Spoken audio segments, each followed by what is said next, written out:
I don't want my TV in the shot, but I've got like a TV and stereo over here next to me.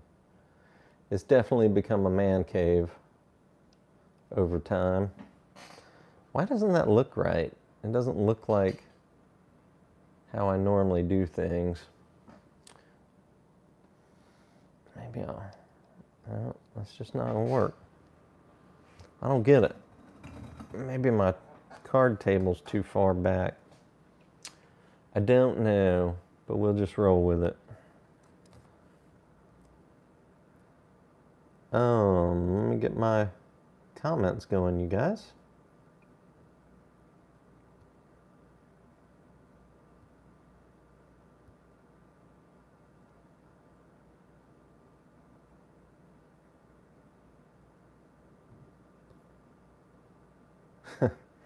No, Yardism, I guess I don't do things normally. Most things. And welcome Donald Hughes.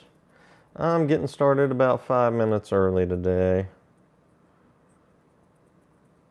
So because the time is published, we might not have all that many folks for the first several minutes.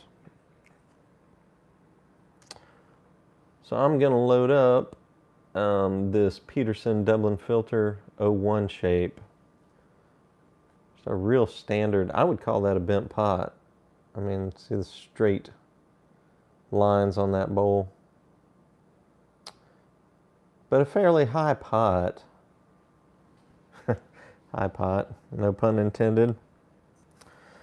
And I'm going to load up some Cornell and Deal's bridge mixture, which when I put this on the website, I had a note, maybe it's still on there, that, you know, this is a kitchen sink blend. It's basically the kind of blend that I gravitate towards when I can't really decide which way I want to go. If I want to go non-aromatic or English. So this is a light English with a bunch of different elements in it, different components. We got some folks filing in.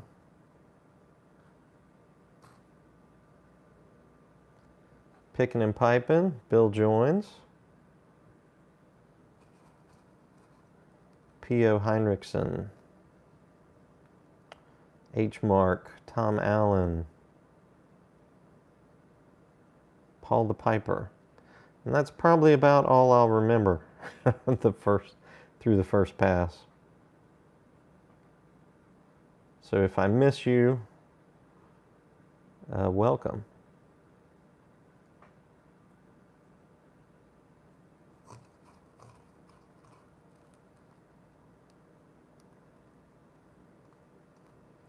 Heaping helping of hello from Washington.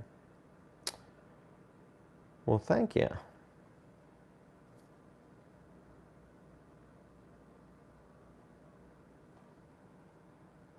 Donald, don't feel bad. It's not the quantity, it's the quality. And you can get a lot better. I used to be really jealous of Yardism with his live streams because he would have 10 or 11 folks on there pretty regularly. And it got to be regular, you know, attendees for the most part. And you can really get to know people better that way. I was going to mention this tonight. Like, typically I have 50 to 60 people on the live stream. It's tough for me to keep up with the comments. Looking back at Match's old live streams, I don't know how he did it, where he'd wind up with 150 plus people all chatting around. I remember I would put comments on his live streams just to see, you know, sometimes I would put actual serious comments, but sometimes I'd just throw stuff out there just to see if he saw it or what he would say to it, you know.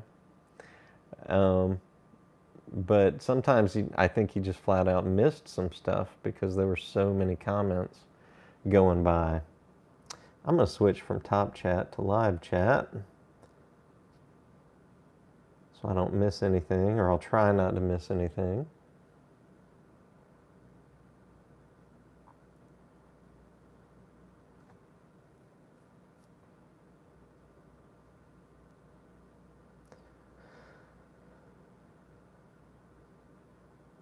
Doc, I'm not sure where to find wind caps.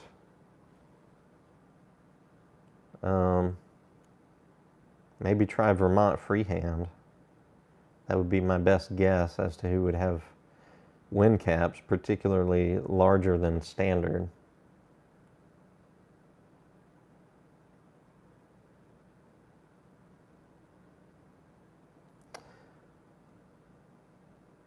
Donald Hughes, smoking a Chat-approved pipe and some haunted bourbon shop. 50% haunted bookshop, 50% Sutliff bourbon. Yeah, I don't know about the Sutliff bourbon.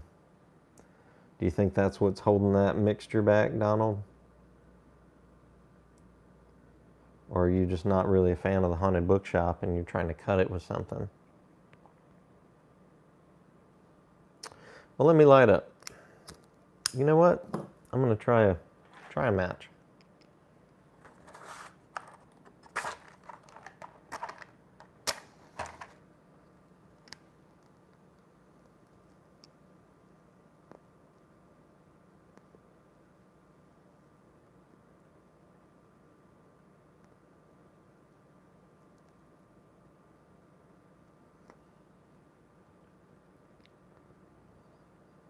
Ow.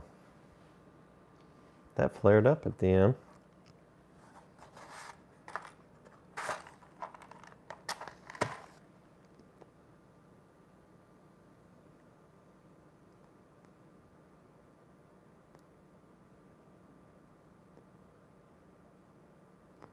There we go. I think we're lit up.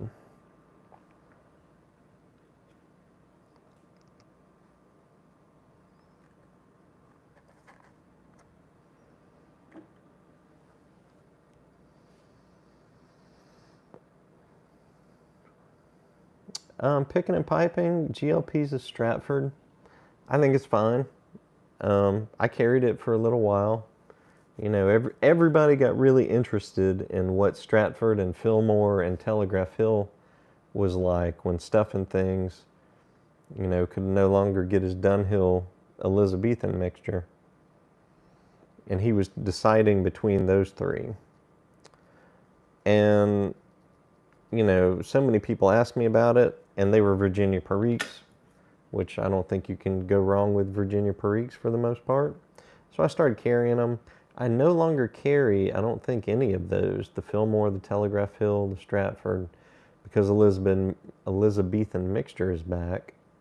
I might have one of them left. I don't recall. But to me, they were all fairly similar. I couldn't really pick a favorite between the three.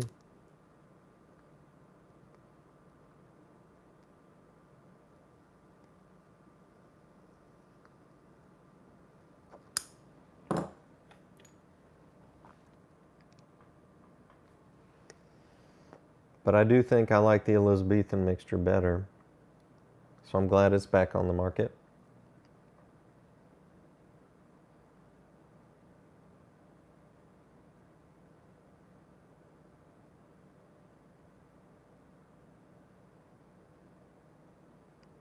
Portsmouth Piper, welcome.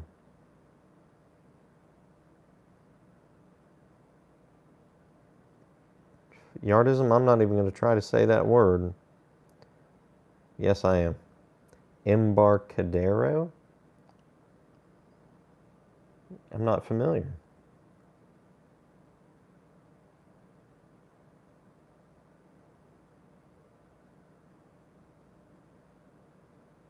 Andrew, I have not tried the GLP Samara. I'm not sure what type of blend that is.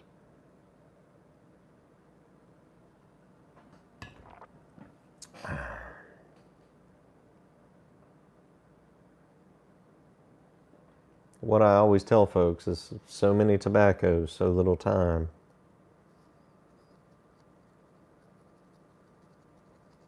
If I had to guess, I've probably tried upwards of 200 different blends at this point.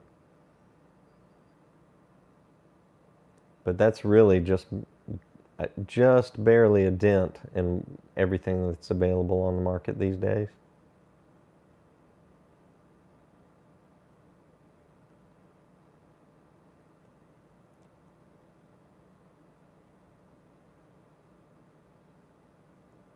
Maybe closer to 300. Maybe I've done a little bit better than that.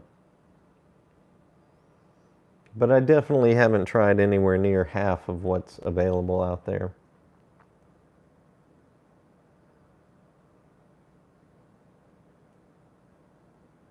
Mr. Tolson, welcome.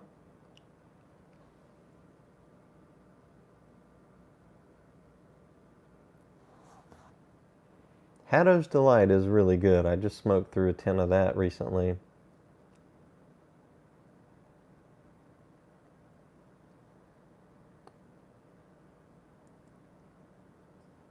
But I don't think it was a straight Virginia Perique, was it? I think maybe it had Cavendish in it.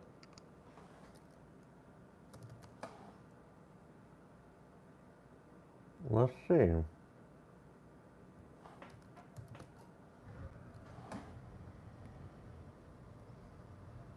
Haddo's Delight, Virginia, Black Cavendish, Burley, and Perique. So yeah, not a direct comparison really to the Fillmore and Telegraph Hill and Stratford argument, but I think probably a more enjoyable blend in my opinion than those three.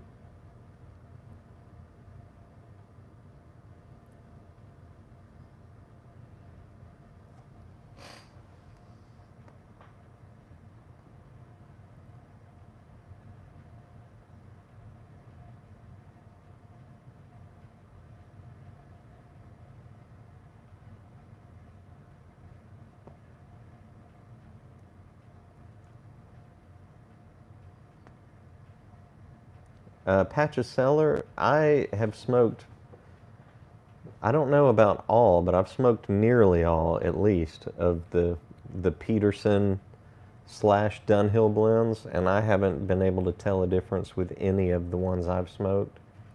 That goes for the Elizabethan, the standard mixture, the Irish Flake, University Flake, Sunset Breeze. Oh, that wasn't Dunhill, was it?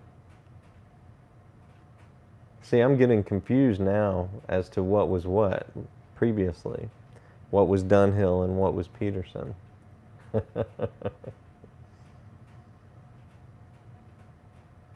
So never mind. Scratch everything I just said.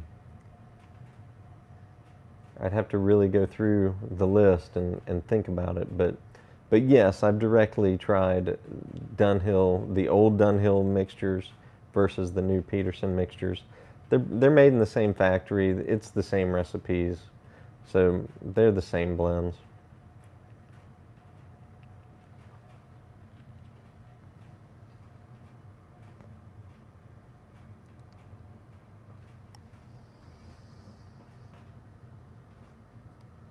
Early Morning Pipe is the same. So is Nightcap.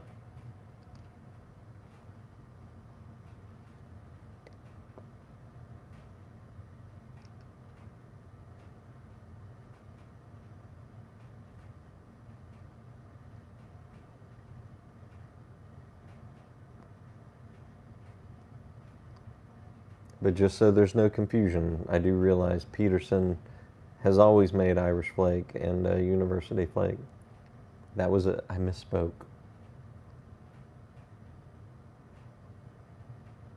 It happens every now and then.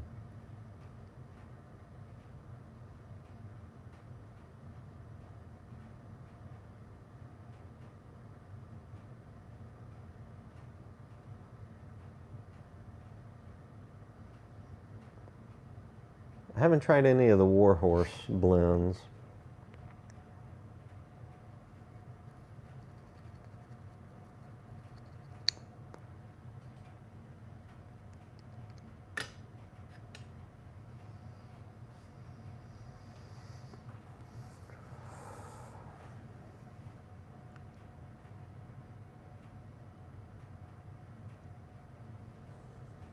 Piper said, welcome.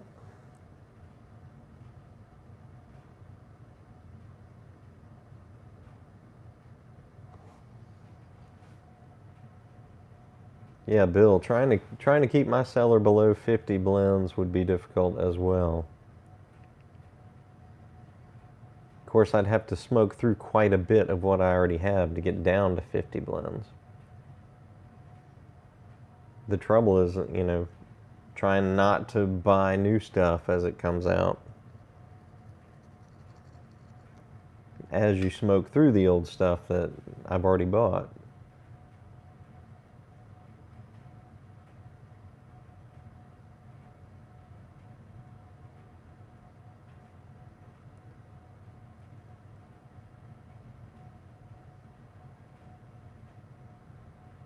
Paul the dog is doing well. I do have a bit of a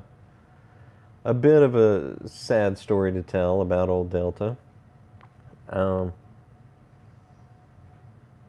She went from one animal rescue center to another one. I'm not really sure why that was, but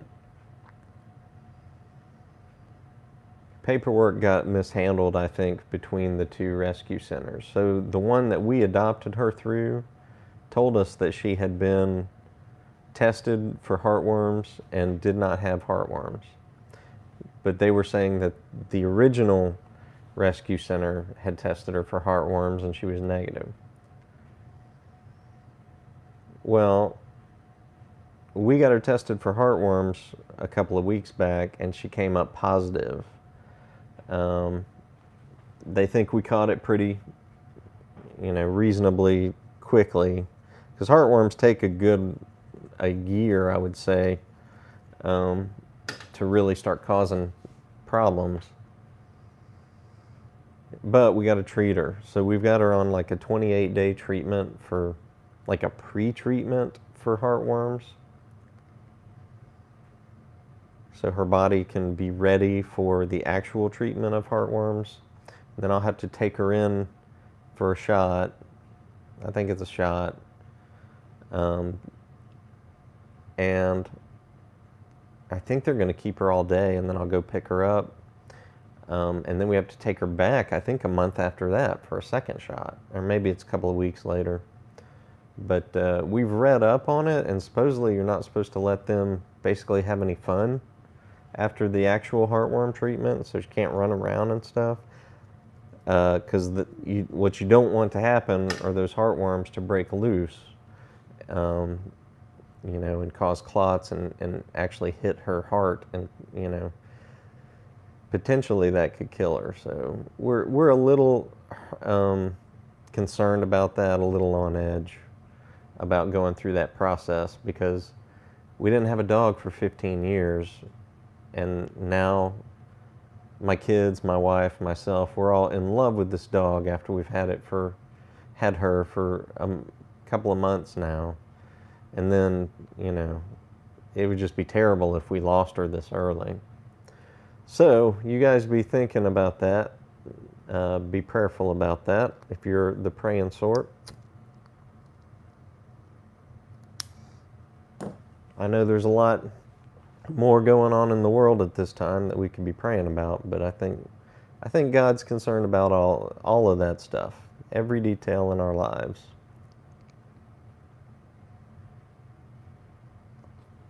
So I have missed a bunch here.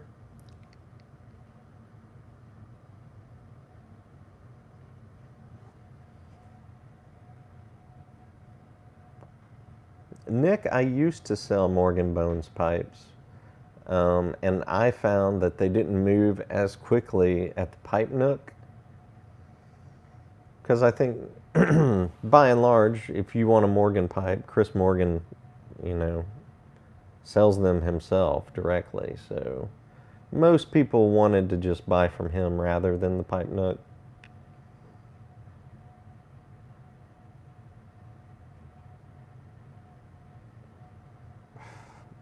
I may revisit that in the future, but I've got a few more steps before that. Some other things I want to carry.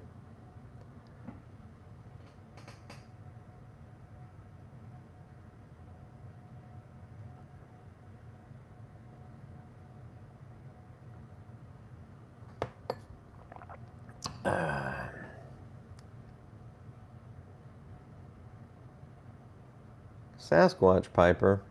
What's up with the Sasquatch Piper 2? But welcome, sir. You're the gentleman I met in Nashville, correct?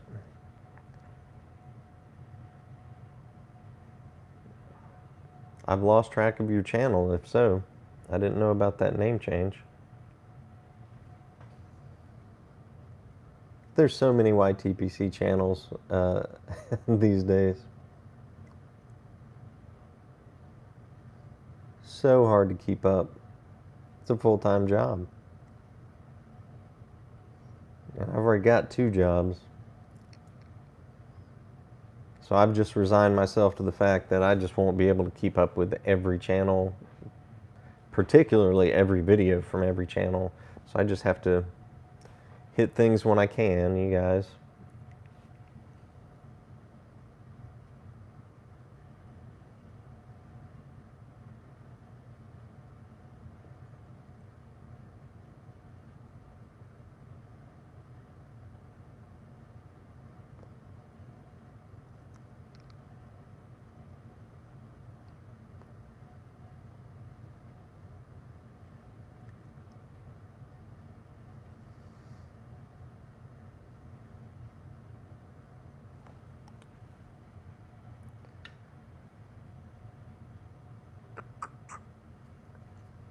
All right.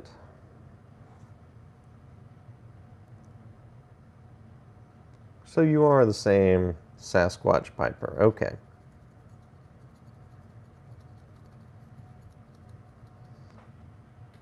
Been a while. That was 2.5 years ago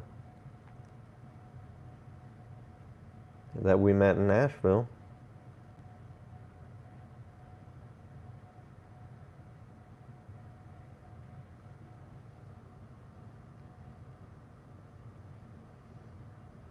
Well, I know I've seen some of your videos in the last 3 years, so maybe I just missed the 2 at the end.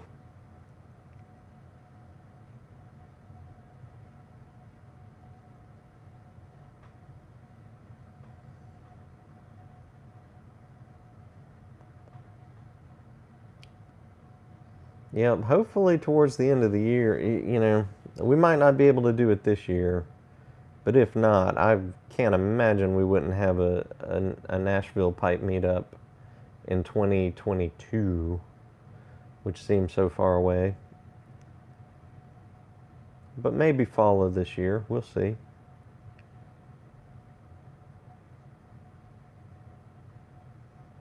I don't have any connections up there aside from the folks that, you know, go to the meetup. Derek Tant typically, I hate to throw him under the bus like that, but he typically has been planning the dates for the Nashville meetup. So y'all throw him some throw him some questions about that on his channel.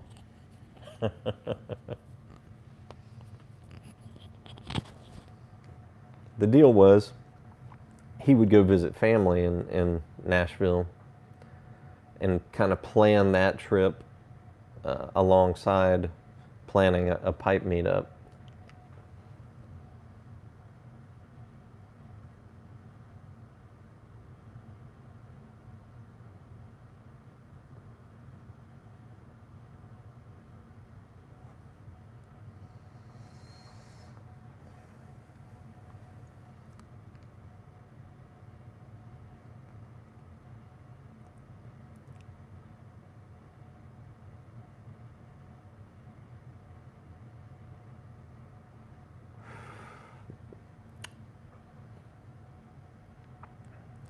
Matt, who did you sit in on a drum session with? Was it Nico from Iron Maiden?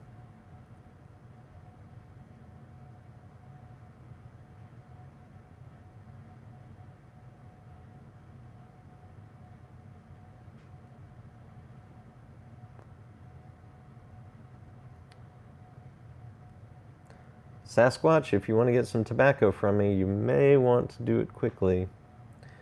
I'm still pondering whether or not it would be a better business decision for me as a smaller business to just not carry pipe tobacco. I'll give you guys plenty of a heads up, and I'll probably have a pipe tobacco sale when I start to blow out everything. If I go that route, again, the decision's not made.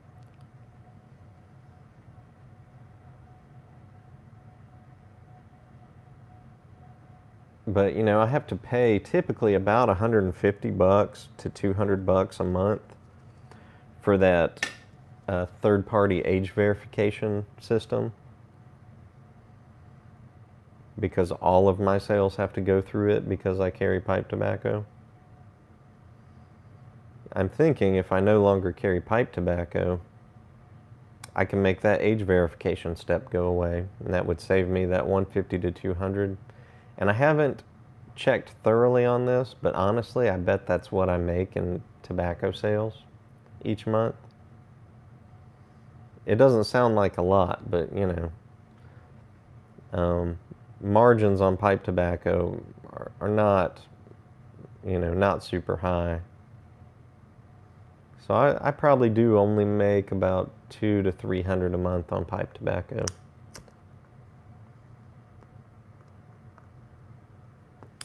Which that's not entirely what it's about. That's not why I sell pipe tobacco.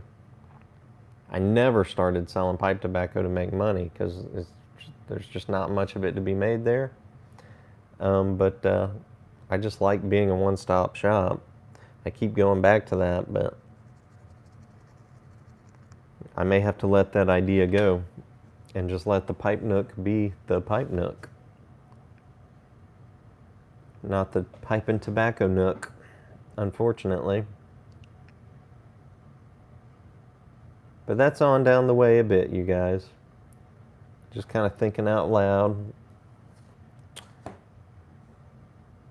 There's a lot more angles to look at to make that decision before I finally do.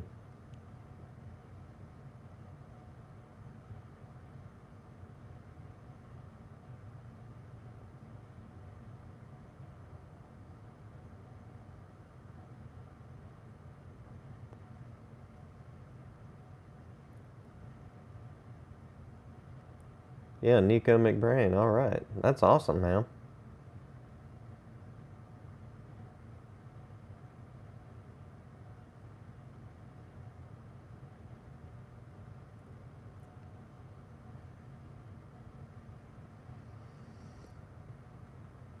Doc, I hope so too.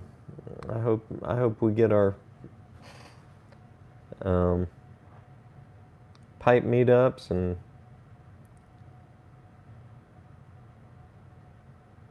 pipe clubs, in-person sessions and pipe shows and all that back in 2022 for sure. If not the end of 2021. But it's not looking that way for 2021, unfortunately. I would be surprised if things were back to normal by the end of this year. Or at least by fall. I don't think it's going to happen by fall.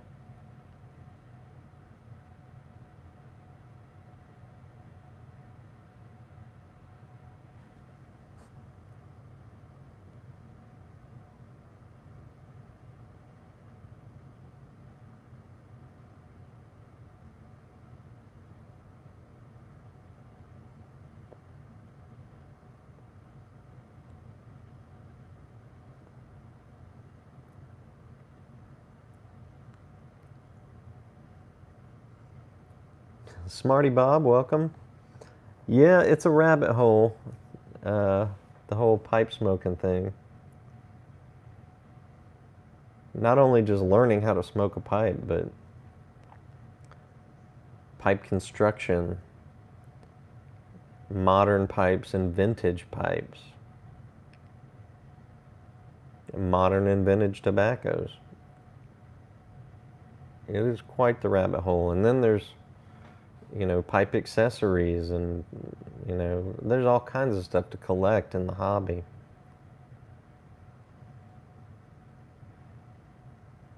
I used an old branded Sir Walter Raleigh reamer the other day. I was kind of scared of it, but I had never used it before. Let's see, where is that thing?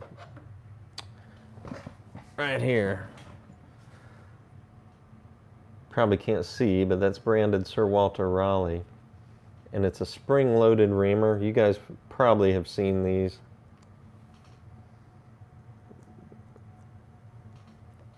That's a true codger reamer right there.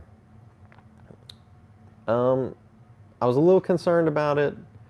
I used something a little fancier than this when I typically ream one of my pipes, but it did the job. It wasn't this particular pipe wasn't in need of a heavy reaming, just a light reaming, and this did fairly well. So I was happy with it. But you can collect those. You can collect reamers. I am just bound and determined to knock this mic on the floor.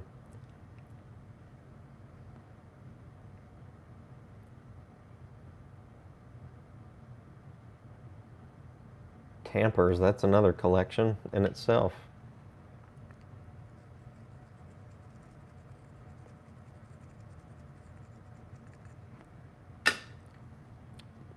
Gordon, I have no idea what bicycle herpes is. But I'm sorry to hear about your grandmother. I hope the lasagna is good.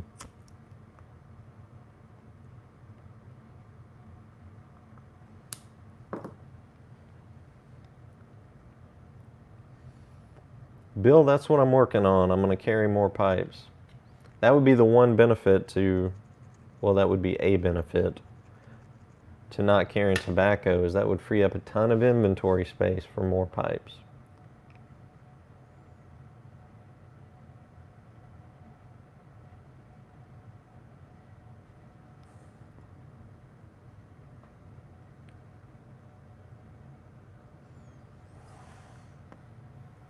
Matt, the Irish Piper, are you actually in Ireland?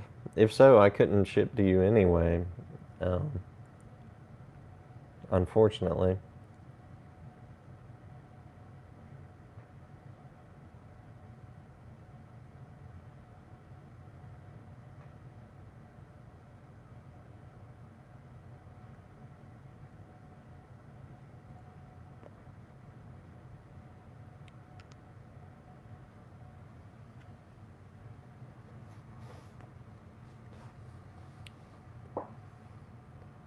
So guys, have no fear.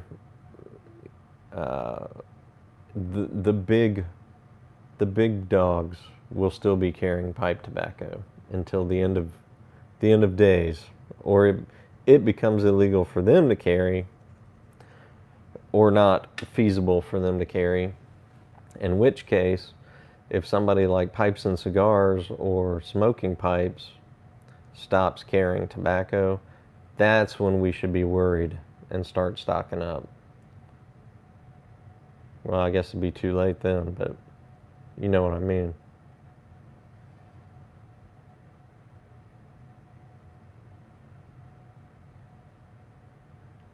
Yeah, but I'm still very much a small fish.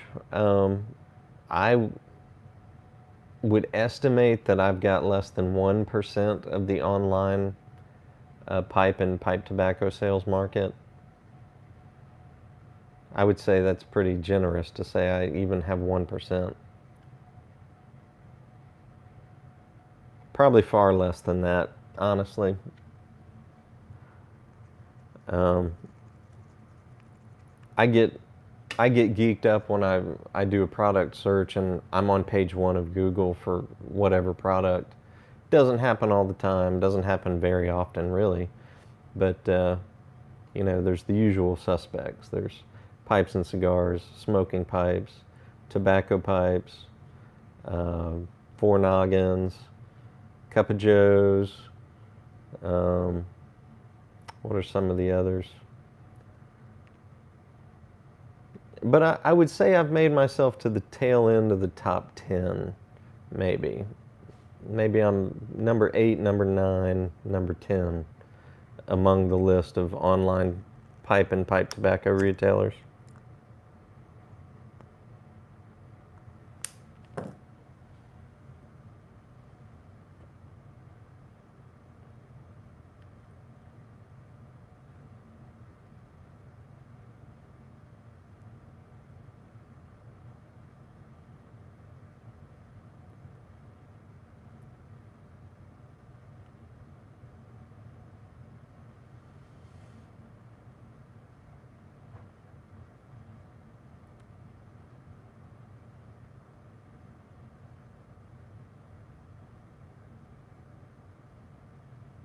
Sasquatch, I am smoking Bridge Mixture by Cornell and Deal. It's a kitchen sink blend. It's got a little bit of everything, most everything. Bright and Red Virginias, Turkish Latakia, Perique, Cavendish, and a bit of Dark Fired Kentucky. So, a kitchen sink blend, but I would say it's a light English blend, or, a light Latakia blend.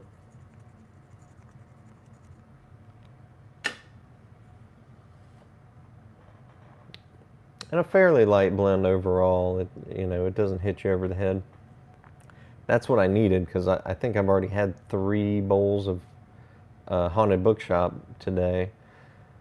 Because I did crack open another 8-ounce tin of Haunted Bookshop over the weekend. I had a buddy come over, my buddy Mike, and we actually got to smoke a pipe together.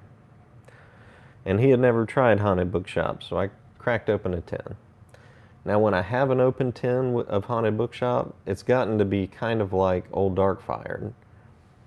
It's not, I don't like Haunted Bookshop as much as Old Dark Fired, but it's like it to me in the sense that it's one of my favorite blends.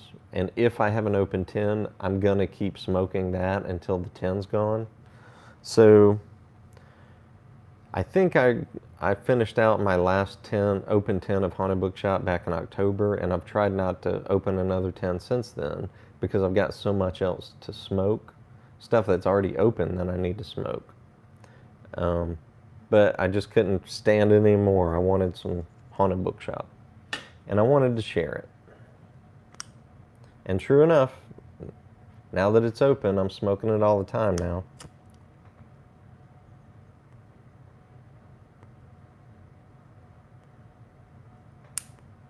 I just think it's a good, solid, everyday blend, but not an all-day blend. It's fairly strong.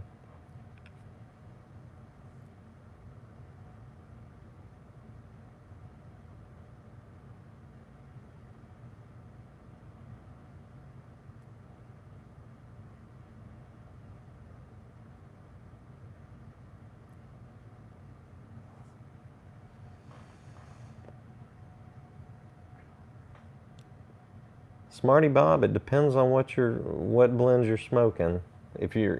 Particularly if you're buying aromatics, they tend to come moister than they should be, honestly, for them to smoke well. So you might just want to dry it out a bit before you smoke it next.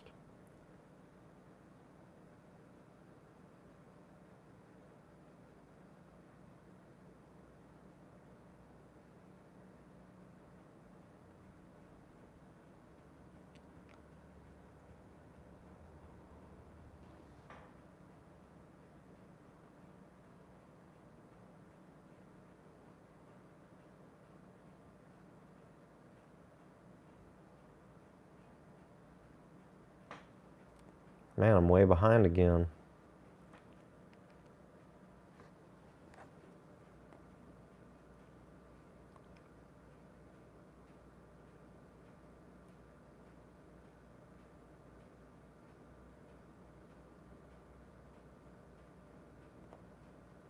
I do not sell the albums behind me, Sasquatch. I got a few of them hidden. There's some behind these posters behind me. The Iron Maiden, where's that? Is that it? No, it's behind the skull. That Iron Maiden laser disc there, that's a laser disc. That was a gift from one of you guys.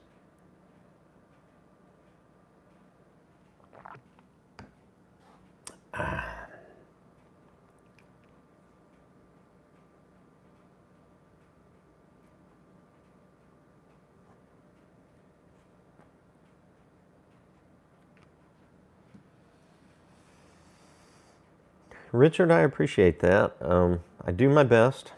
And I try to keep my prices within $1 or two. Within $1 or two of the big dogs. Sometimes exactly the same.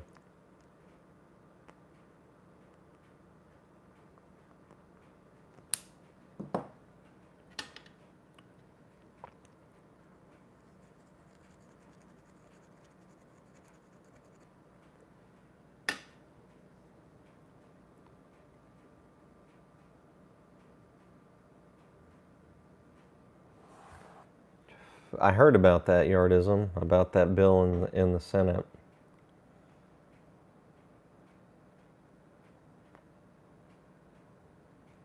If it passes, you know, and who's to say at this point, but that would be quite a significant tax hike on pipe tobacco. And really, that all stems from companies, what, 10 years ago, 10, 12 years ago, that started trying to sell roll your own cigarette tobacco and branding it as pipe tobacco. They would call it pipe tobacco when everybody knew that's not what it was. So they're trying to cut down on that, but unfortunately all pipe tobacco is going to suffer.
Kirk, I'm doing well. Thank you for asking.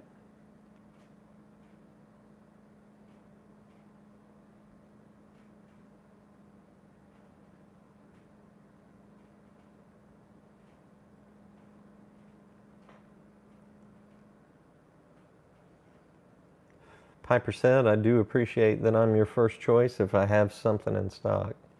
That means a lot. And I hear that a good bit from you guys. You know, if I've got it, you guys want to buy it from me, and that means the world to me.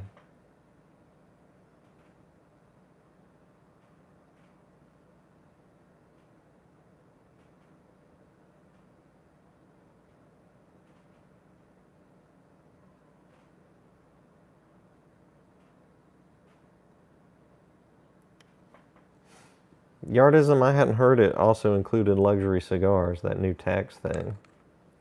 But that makes sense. I mean, the state of Florida has an 85% tobacco excise tax on pipe tobacco only, not on cigars at all. And I've always thought that was strange. Cigars are already crazy expensive, though. I just can't imagine. $8 cigar goes to 16. I'll definitely be sticking with pipes at that point. Even if the pipe tobacco is twice as much as it is now. Still cheaper than buying those sticks. The good sticks, anyway.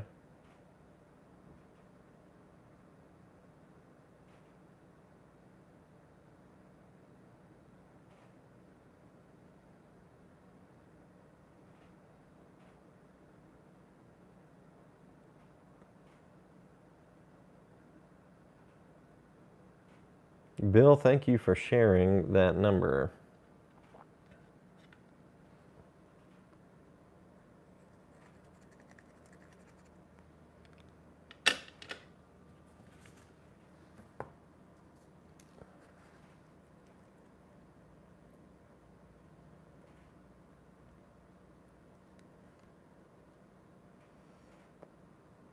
Andrew, have a good one.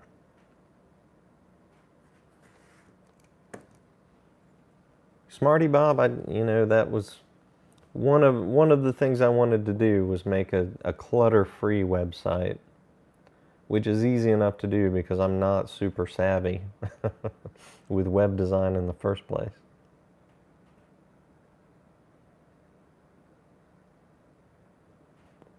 You go to some sites and they've got a sidebar here, a sidebar there, flashing stuff in the middle, and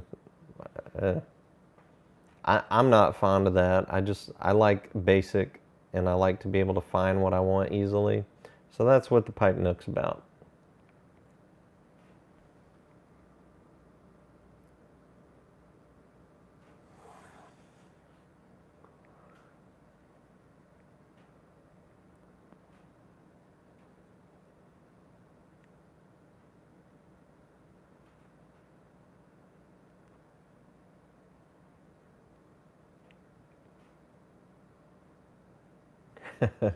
Have a good one, Sasquatch.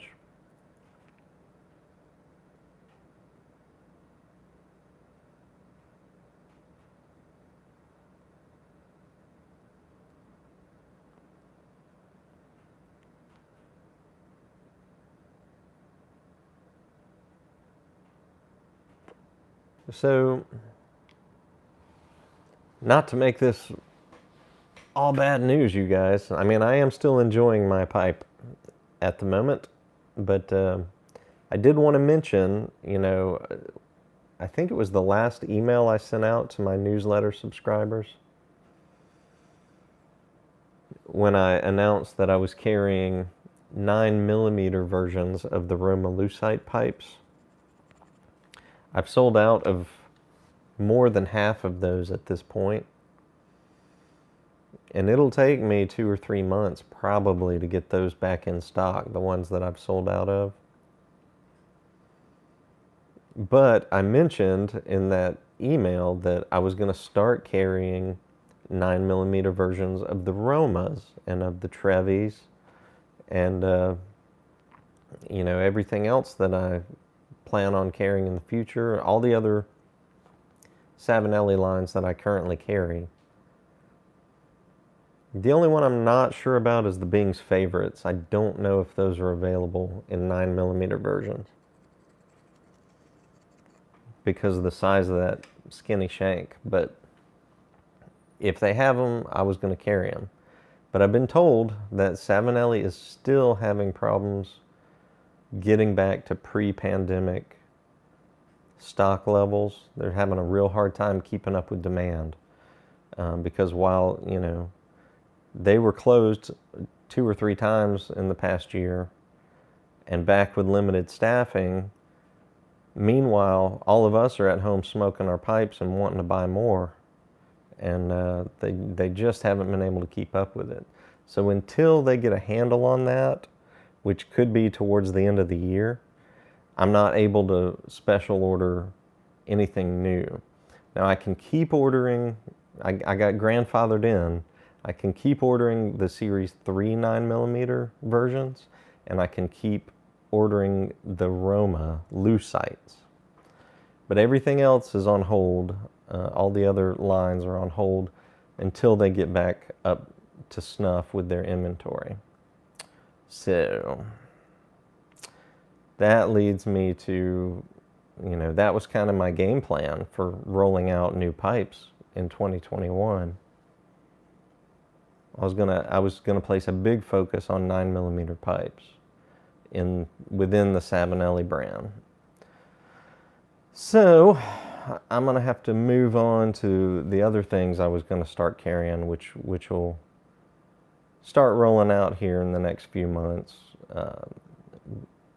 I want to carry Briarworks pipes. Probably gonna start carrying Bowen pipes, and then increasing what I carry from rat trays. So that's the game plan now. And maybe towards the end of the year, I'll start carrying those other Savinelli 9mm, or they may have to wait till 2022.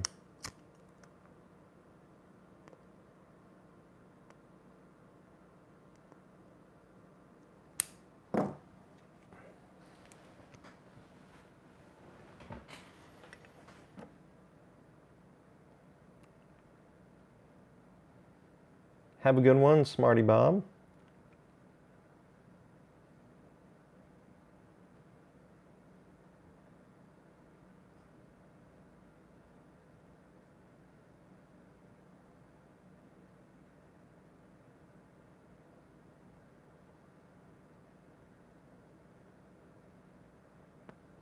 Oh no, Canadian Patrick, where did you get that?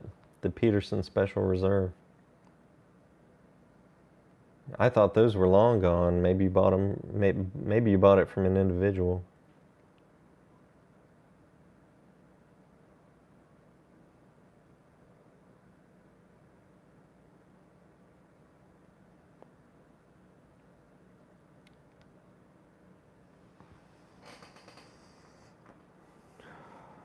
Yep, the Peterson Dublin filter pipes, which this is one of, they're the only Peterson 9mm pipes available in the States, at least.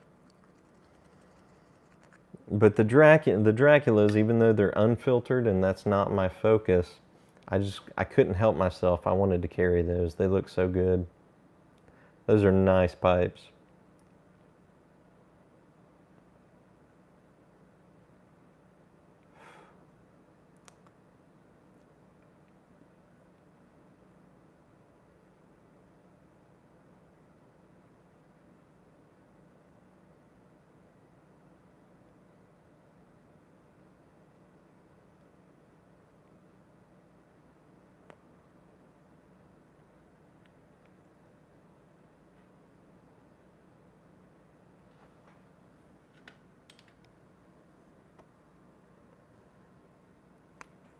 Man, already getting down towards the end of this bowl. So I was going to confess something to you. Well, maybe not. Maybe confess isn't the right word, but I said this professor, or bridge mixture, that's what this is. The bridge mixture is a light English.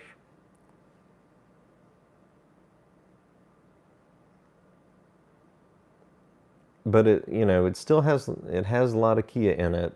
And I've got sort of a blind spot when it comes to Latakia blends.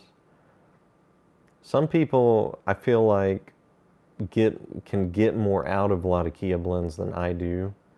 But for me, it's almost like a color blindness. If there's Latakia in a blend, unless it's really light Latakia, that's what I'm going to taste. I mean, by and large, that's what I'm going to taste.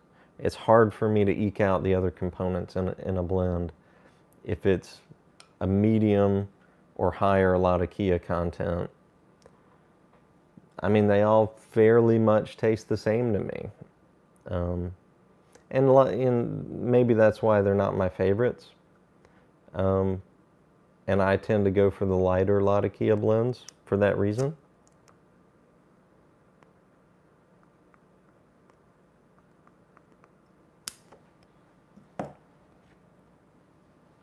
But then occasionally, I want Latakia, and that's when I reach for the pirate cake.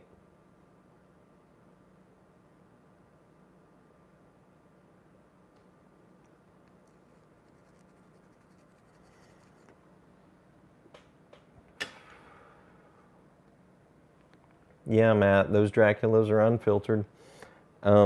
Every unfiltered pipe I have on my site, if you read through the item description, there will be a pipe Nook notes that will tell you that it's an unfiltered pipe. And therefore not recommended for, new pipe smokers.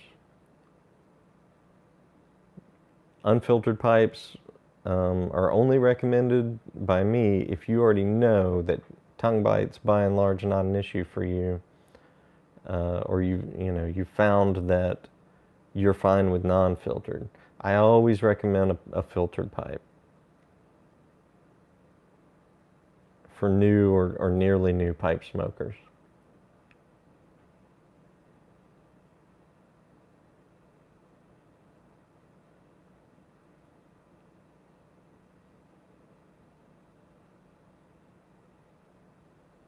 That's crazy, Canadian Patrick. So you can still just walk in places and buy Dunhill tobaccos. Wow.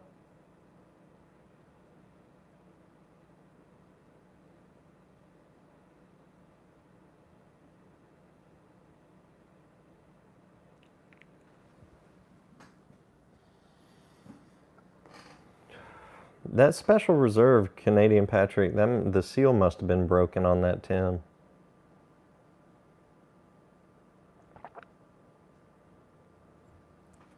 I had a tin of that stuff last year that I smoked through, and it was fine.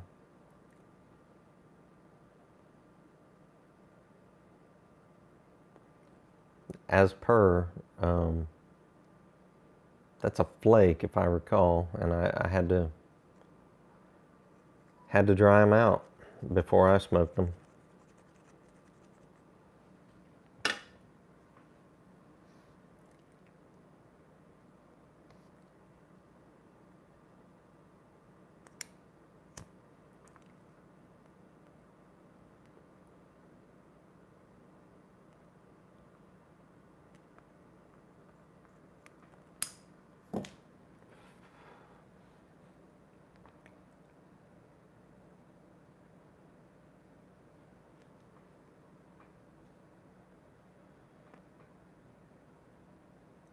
Cliffy, welcome, Mr. Kung Fu Master.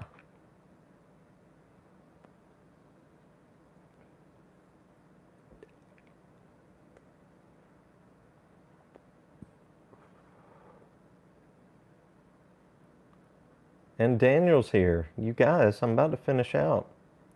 Glad you made the tail end, though. You and Cliff.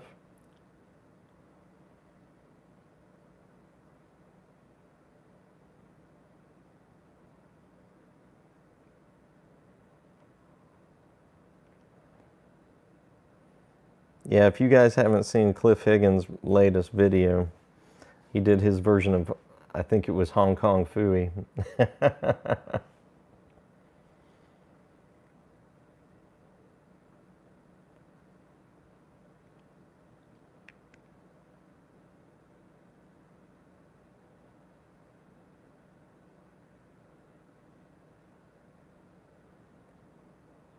I hear you, Cliff, not to worry.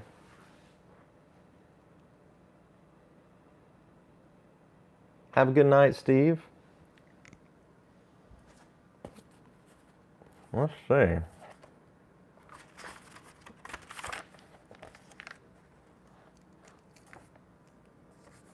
going to scratch off some topics of discussion that I've already discussed in my little black book.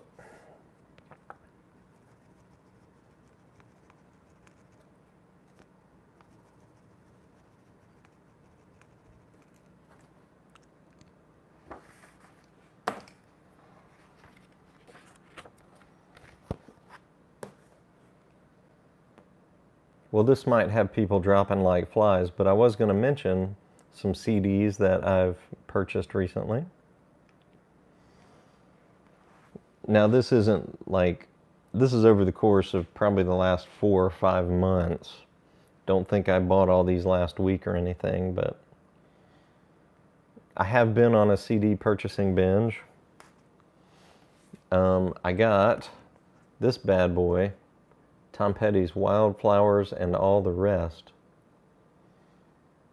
Comes with a booklet and 4 CDs. There's different versions of this, but I busted out for the 4 CD version. There's the original Wildflowers on one disc. There is basically what amounts to what was going to be disc 2, because he had originally planned for this to be a double album. And those are all complete recordings. Disc 3 is home recordings, just Tom did on his own at his home studio to kind of bring in and share with the band. And that's a mixture of songs that made it to the album and some stuff on all the rest, the disc 2. And then disc 4 is a bunch of live versions of songs from the Wildflowers era. Really cool collection. And there's some songs on here that are just, you know, some outtakes that are phenomenal that I really couldn't believe didn't make the cut. But really good collection. Since Tom Petty's passing, his guitar player of 40 years, Mike Campbell, joined Fleetwood Mac as part of their touring band. But he's also put out his first, it's not a solo album, but it's a band that he is in called The Dirty Knobs. It's Mike Campbell's newest venture. And so I picked up that CD. It's pretty good. It's pretty good. And there are some places where I'm like, man, this is reminds me of the Heartbreakers. But it reminds me of other bands too, like the Georgia Satellites. There's a lot of boogie-woogie type rock in here. Really good stuff. And it's produced by George Drakolius and Mike Campbell. And George is a pipe smoker. Hope I didn't just out him. But he is a pipe smoker. And he says he got Mike Campbell into smoking a pipe. Or at least trying his hand at it.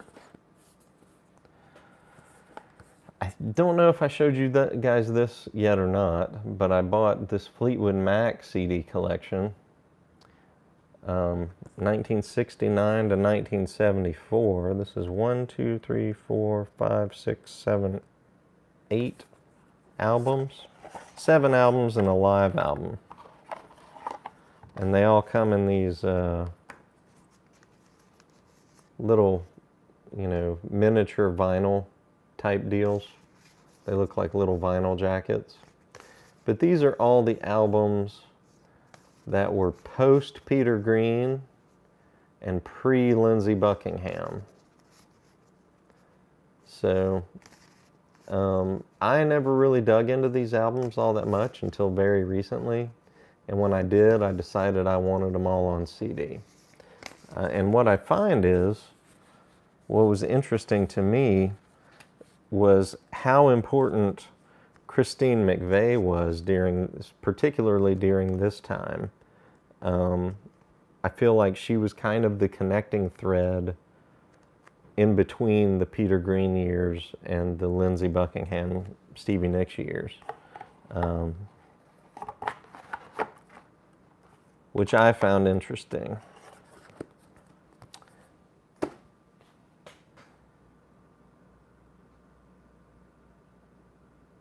What do we got here?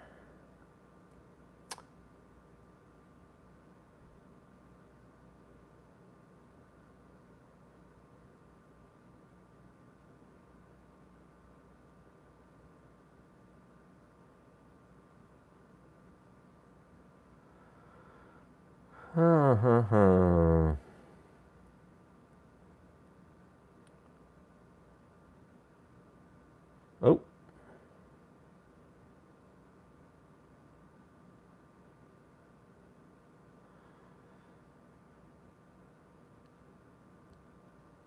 Yardism, I'll have to look for that. I rarely get on Instagram, but the next time I get on, I'll try to look for Mike Campbell.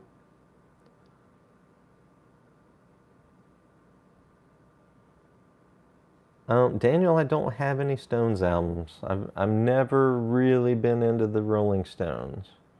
That's a shocker to a lot of people. Also, I've never really been into... There are some bands I just haven't connected with very well. Pink Floyd would be another one. Queen would be another one. A lot of people see those as like glaring bad decisions and missing pieces of my album collections.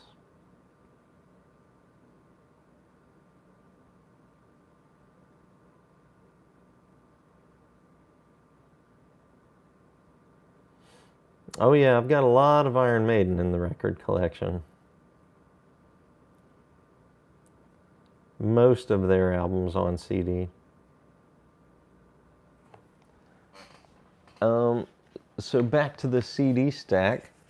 I got a couple of Motorhead albums. These are the 40th anniversary versions, so there's like some booklets. Nice premium packaging on these. I already had Overkill and the first Motorhead album, so I picked up Ace of Spades and Bomber. This is the kind of a budget Rat collection. This is Rat's first 5 full-length albums in one little package. I think that was $20 for 5 albums. Same thing here with Van Halen. This is all the Van Halen albums with David Lee Roth.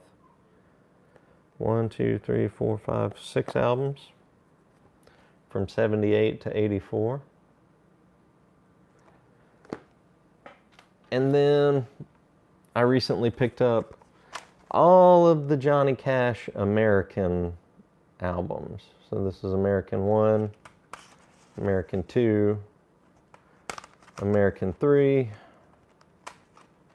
American 4, American 5, and the posthumous American 6. Really like these. Honestly, I think these are the best albums Johnny Cash ever made. I've never been a huge country music fan, but these are more than just country music.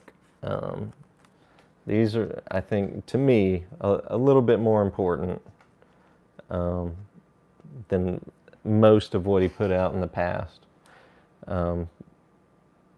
Definitely what I would call Americana. A little country, a little rock, a little folk. Really great albums.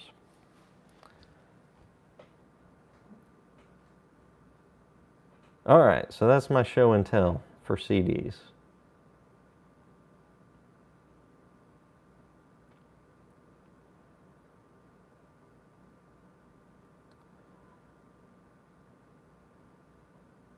Daniel, I don't collect vinyl records. I do have a few, but it's not a collection by any means.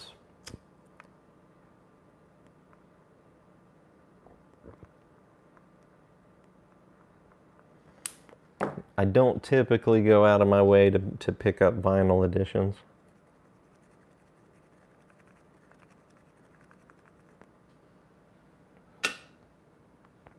Cliff, almost every Iron Maiden album.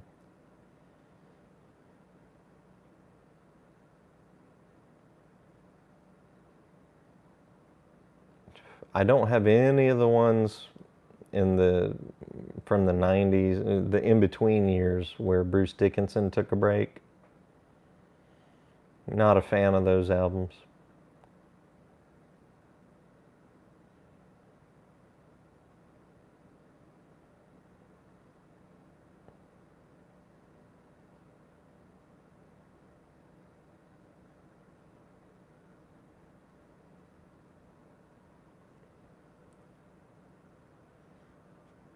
Cliff, are you talking about David Lee Roth singing in the shower?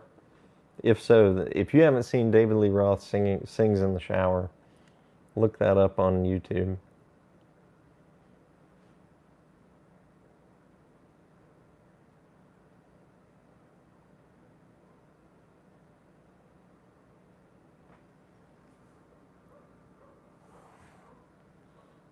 Oh, Maddie, if you've got some picture discs and you're looking to get rid of them, definitely send those my way. I would proudly display those.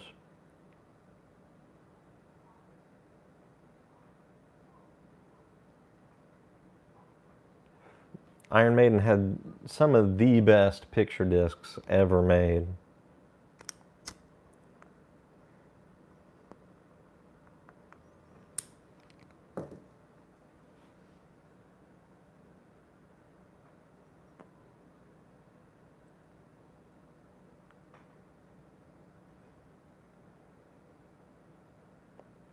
Canadian Patrick, I have in the past been a member of Columbia House.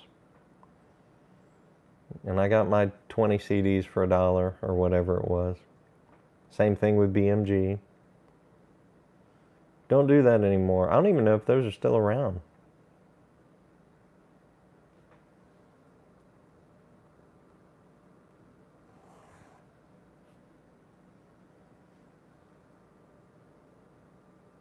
Hollywood Briar, welcome, sir.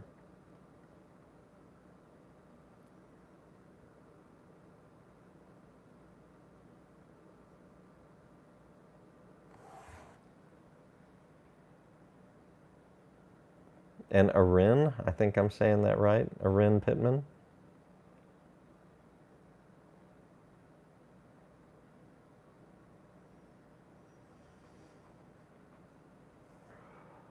Daniel, vinyl does have a unique sound quality to it, but I think for it to really make a magical difference, you have to have a really good turntable and a really good component system, preferably a tube amplifier.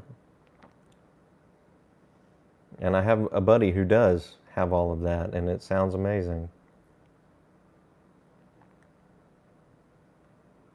But even CDs sound amazing with a tube amplifier, a good quality tube amplifier, but you're talking hundreds, if not thousands of dollars, so I haven't gone that route. And I am spent. This pipe is done, friends.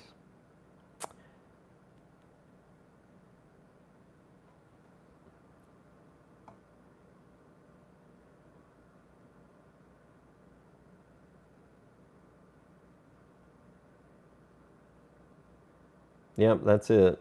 The Run-In with the Devil. But I think the video is called David Lee Roth Sings in the Shower or something like that. Maddie, have a good night. And it is about pizza time for me.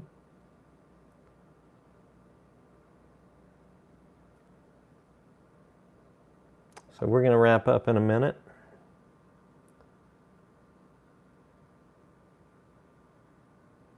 Aaron, pronounced Aaron, okay. So I will try to remember that.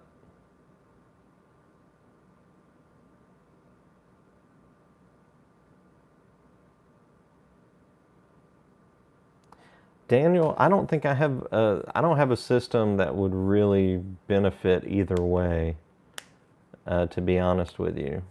I do have a soundbar that will do Dolby Atmos or Dolby Digital.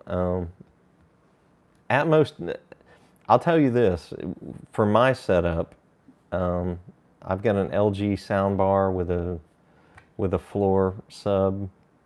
It's a 2.1 system. It's not a, or I think is it called a 2.1.1 or something like that? It's not a 5.1 or anything crazy higher than that. It's just a soundbar, you know, front facing and a sub. And the things I've listened to, the things I've watched that have Dolby Atmos, sounds better to me than Dolby Digital. But that's with my setup, so I don't know.